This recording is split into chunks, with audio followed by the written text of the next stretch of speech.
राज्यस्तरीय संविधान दिवस पालित संविधान मुखबंध को पाठ कराइले मुख्यमंत्री।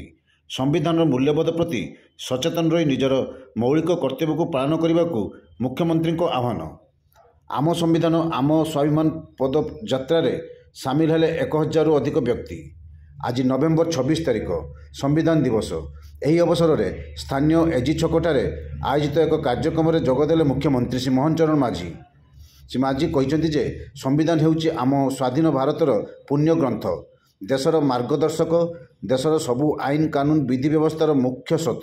संविधान मूल्यबोध प्रति सचेतन रही सबु नागरिक निजर मौलिक कर्तव्य को पालन करने को से आह्वान देइछन्ति।